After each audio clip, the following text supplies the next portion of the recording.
بسم اللہ الرحمن الرحیم آیت نمبر 34۔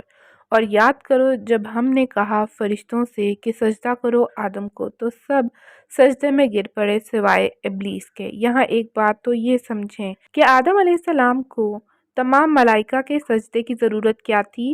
کیا یہ صرف تعظیماً تھا؟ اور اگر تعظیماً تھا تو کیا آدم خاکی کی تعظیم مقصود تھی یا کسی اور شے کی تعظیم تھی؟ مکی صورتوں میں یہ بات دو جگہ واضح کی گئی ہے۔ پھر جب میں اس آدم کی تخلیق مکمل کر لوں اور اس میں اپنی روح میں سے پھونک دوں تب گر پڑنا اس کے سامنے سجدے میں۔ چنانچہ تعظیم اگر ہے تو آدم خاکی کی نہیں ہے، اس کے اندر موجود روح بانی کی ہے جو ایک ڈیوائن ایلیمنٹ ہے جسے خود خالق نے تعبیر فرمایا ہے۔ اس آیت میں اللہ ابلیس سوائے ابلیس کے سے یہ مغالطہ پیدا ہو سکتا ہے کہ شاید ابلیس بھی فرشتہ تھا، اس لیے کہ سجدے کا حکم تو فرشتوں کو دیا گیا تھا۔ اس مغالطے کا ازالہ سورہ الاعراف میں کر دیا گیا ہے جو سورہ بقرہ سے پہلے نازل ہو چکی تھی۔ وہاں الفاظ آئے اس آیت میں اللہ ابلیس سوائے ابلیس سے یہ مغالطہ پیدا ہو سکتا ہے کہ شاید ابلیس بھی فرشتہ تھا، اس لیے کہ سجدے کا حکم تو فرشتوں کو دیا گیا تھا۔ اس مغالطے کا ازالہ سورہ الاعراف میں کر دیا گیا ہے جو سورہ بقرہ سے بہت پہلے نازل ہو چکی تھی۔ وہاں الفاظ آئے ہیں وہ جنوں میں سے تھا پس اس نے سرکشی کی اپنے رب کے حکم سے، فرشتوں میں سے ہوتا تو نافرمانی کر ہی نہ سکتا۔ فرشتوں کی شان تو یہ ہے کہ وہ اللہ کے کسی حکم سے سرتابی نہیں کر سکتے، الفاظ قرآنی ہیں، وہ اللہ کے کسی حکم کی نافرمانی نہیں کرتے اور جو حکم بھی انہیں دیا جاتا ہے اسے بجا لاتے ہیں۔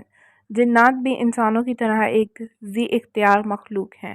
جیسا کہ عرض کیا گیا ہے قرآن حکیم میں قصہ آدم و ابلیس کے زمن میں یہ بات 7 مرتبہ آئی ہے کہ فرشتوں کو حکم ہوا کہ آدم کو سجدہ کرو، سب جھک گئے مگر ابلیس نے سجدے سے انکار کر دیا۔ قرآن پاک میں 6 مرتبہ مکی صورتوں میں قصہ آدم و ابلیس آیا ہے اور 1 مرتبہ مدنی سورہ البقرہ میں۔ ابلیس کا اصل نام عزازیل تھا۔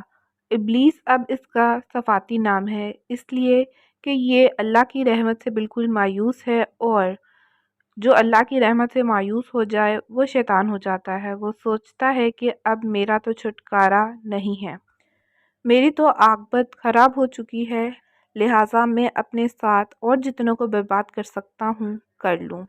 اب وہ شیطان اس معنی میں کہ انسان کی دعوت اس کی گٹھی میں پڑ گئی۔ اس نے اللہ سے اجازت بھی لے لی کہ مجھے مہلت دے دیں قیامت کے دن تک کے لیے تو میں ثابت کر دوں گا کہ یہ آدم اس رتبے کا حقدار نہ تھا جو اسے دیا گیا۔ اس نے انکار کیا اور تکبر کیا۔ قرآن کریم میں دوسرے مقامات پر اس کے یہ الفاظ نقل ہوئے، میں اس سے بہتر ہوں، تو نے مجھے آگ سے بنایا اور اسے گارے سے بنایا، اور ہو گیا وہ کافروں میں سے، یا اور تھا وہ کافروں میں سے۔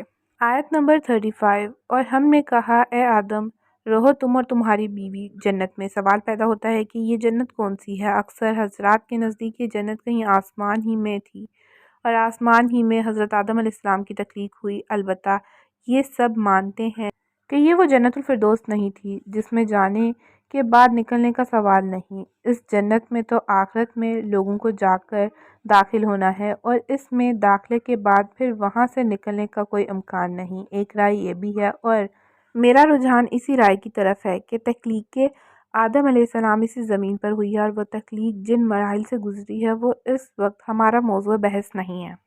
مٹی سے انسان کی تخلیق ہوئی ہے، اس کے بعد کسی اونچے مقام پر کسی سرسبز و شاداب علاقے میں حضرت آدم علیہ السلام کو رکھا گیا جہاں ہر قسم کے میوے تھے، ہر شے باغات میسر تھی۔ قرآنی الفاظ ہیں یہاں تمہارے لیے یہ آسائشیں موجود ہیں کہ نہ تمہیں اس میں بھوک لگے گی، نہ عریانی لاحق ہوگی، اور یہ کہ نہ تمہیں اس میں پیاس تنگ کرے گی، نہ دھوپ ستائے گی۔ حضرت آدم علیہ السلام اور ان کی بیوی کو وہاں ہر طرح کی آسائش حاصل تھی، البتہ یہ جنت صرف ایک ڈیمونسٹریشن کے لیے تھی کہ انہیں نظر آ جائے کہ شیطان ان کا اور ان کی اولاد کا ازلی دشمن ہے۔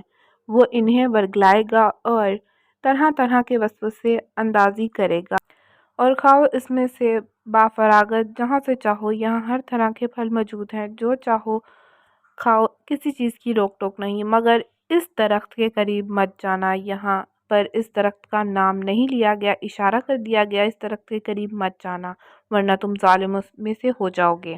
اب اس کی بھی حکمت سمجھیے کہ یہ اس ڈیمانسٹریشن کا حصہ ہے کہ دنیا میں کھانے پینے کی ہزاروں چیزیں موجود ہیں، صرف چند چیزیں حرام ہیں۔ اب اگر تم ہزاروں مباح چیزوں کو چھوڑ کر حرام میں منہ مارتے ہو تو یہ نافرمانی میں شمار ہوتا ہے۔ اللہ نے مباحات کا دائرہ بہت وسیع رکھا ہے۔ چند رشتے ہیں جو بیان کر دیے ہیں کہ یہ حرام ہیں، محرمات ابدیہ ہیں، ان سے تو شادی نہیں ہو سکتی۔ باقی ایک مسلمان مرد کسی مسلمان عورت سے دنیا کے کسی بھی کونے میں شادی کر سکتا ہے۔ اس کے لیے کروڑوں آپشنز کھلے ہیں، پھر ایک نہیں، دو نہیں، دو دو، تین تین، چار چار تک عورتوں سے شادی کرنے کی اجازت دی گئی ہے۔ اس کے باوجود انسان شادی نہ کرے اور زنا کرے تو یہ گویا اس کی اپنی حواس نفس ہے۔ چنانچہ آدم و حوا علیہ السلام کو بتا دیا گیا کہ یہ پورا باغ تمہارے لیے مباح ہے، بس یہ ایک درخت ہے، اس کے پاس نہ جانا۔ درخت کا نام لینے کی ضرورت نہیں تھی، یہ تو صرف ایک آزمائش اور اس کی ڈیمانسٹریشن تھی۔